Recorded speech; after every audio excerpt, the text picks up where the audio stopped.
In this video, we'll talk about how to execute that mission, and I'll share with you a system to keep you on track.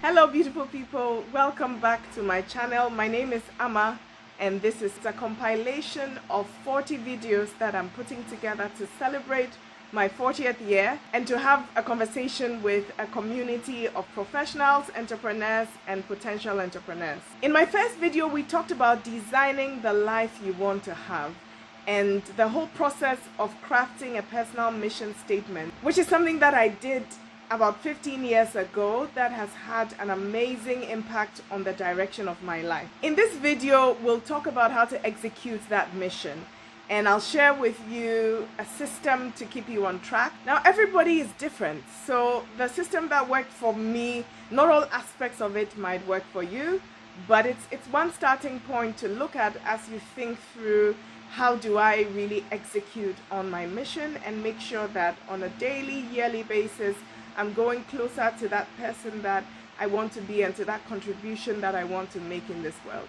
So when thinking about executing mission, one of the most helpful illustrations was an illustration in the book 7 Habits of Highly Effective People. You can find a link to it in the description. It's the illustration of a plane flight and the trajectory that a plane uses from takeoff to reach its final destination. Now, when a pilot sets off, very rarely do they fly in a straight line. Most of the time what happens is that they are off course about 90% of the time, but by a series of corrections, as they correct and get back on course and continue moving forward, they eventually will reach the intended destination and at the right time. The application to life is this: you set your destination as your mission and you begin to create plans to get you there.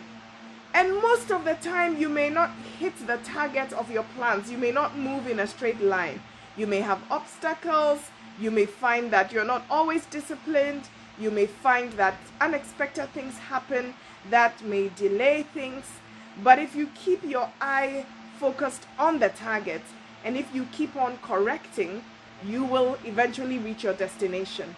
And those corrections are what you can think of as a periodic review.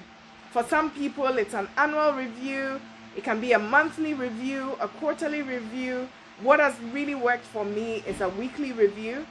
It's a time for you to look at the direction of your life and to correct course and to take actions or make a decision that will get you back on track. We're going to talk about a system for laying out your flight plan towards your mission and for getting back on track. I'm going to share with you 4 tips that have worked for me in executing on mission. The first is to set SMART goals. Set them in the broad areas of your life. Set them on a 3-year, a 1-year, and even a quarterly basis. Many of you will be familiar with the acronym SMART. S stands for specific. Specific means that you are not just setting a vague goal like get healthy, but something really specific. Lose this amount of weight or spend this number of minutes exercising every week. M stands for measurable, which means that the goal has to be something that you can measure to know whether it's been achieved or not. A stands for attainable or actionable, which is that this is a goal that you can acquire resources or put the time to achieve. I prefer to set really ambitious goals for the long term, and then in the short term take very, very realistic steps so that I keep having momentum. R is relevant, and it's relevant to your mission. So if you've watched the previous video on a personal mission statement and created one, then what you want to do is to set goals that are taking you towards that mission. And T stands for time bound, which means that for the goal to actually work, you need to have a deadline by which you intend to achieve that goal. I like to set 3-year goals, and then I like to set goals for just 1 year. So I have my 2020 goal, and this year I started for the first time setting quarterly goals, and that has actually made me more intentional and focused in my weekly review. You do your 3-year plan. You can do that once and review it once a year, or just read over it whenever you want some inspiration or you want to remember. Then you have your 1-year goal, Again, you do that once a year. Don't wait till the end of the year. It's going to be 1 year from today in 365 days. I'll share a template in the description that you can download. That's the template that I use. The mission statement is really broad, but for goals, I like to set goals in specific areas of my life. And it's helpful to think about maximum, say, 7 areas. So that's it for tip 1. Set smart goals. So the second tip is to schedule your priorities. For me, the time frame that works best for planning is a week.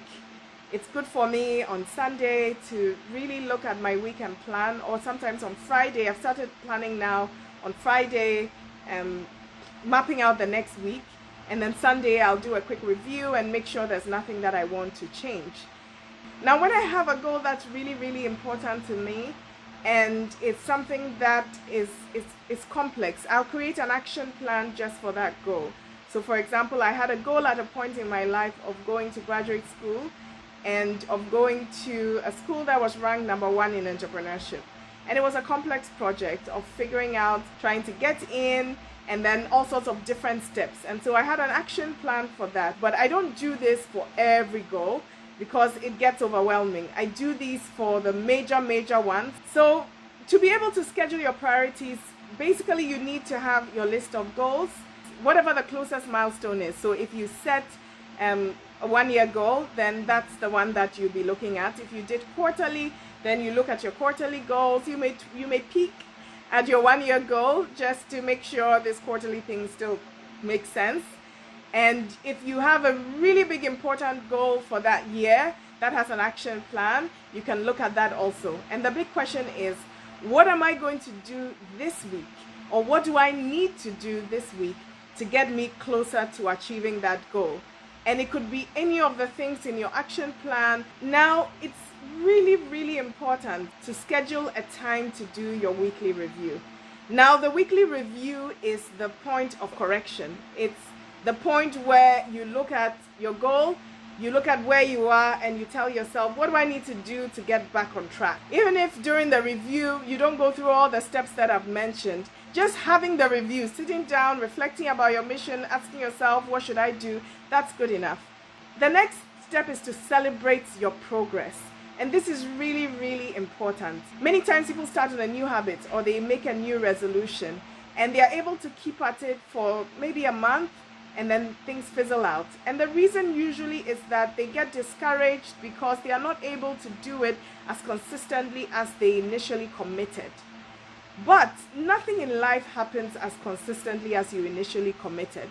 That is how life is. When you're learning to walk as a baby, you don't just jump up as a 1-year-old and then start walking quickly, perfectly. No, you take a few steps, you fall down, and then everybody in your life screams, "She walked!" and claps for you and cheers you on. And so you get up and you walk a bit and you fall and you keep getting up and walking till you begin to walk more steadily. And it takes you a good 6 months to a year or 2 before you can really walk well. But all along the way, you have people cheering you on and lifting you up and encouraging you. It's the same thing when you want to start a new habit of planning. You need to encourage yourself all along the way. And you need to discount the falls, expect them, that you will sometimes not be able to do things exactly as you had planned. That is to be expected. And when you do succeed, celebrate. Pour yourself a glass of wine or fruit juice, or, call up someone, or dance, or whatever makes you feel happy, and tell yourself you're doing well and you are making progress towards that mission. And the last step is forgive yourself when you find that you're off mission. Don't worry too much about how and why. What you want to focus on is correcting and getting back on track. Sit down and read the mission again. Look at just the next week. Look at the rest of the year. What can I accomplish? Pick a smart goal. Schedule something for this week that you can do to take you closer. And expect that it will be a process and celebrate your wins. So that's my system. I hope you found it helpful. I'd love to know how you organize and how you keep yourself on track for your mission. So put it in the comments below. If you have a topic that you think that I should do, I'm going to do at least 40 videos. So if there's a topic that you think I should do, or there's a question that you have, please put it in the comments also. And look forward to continuing this conversation on this fabulous 40 journey.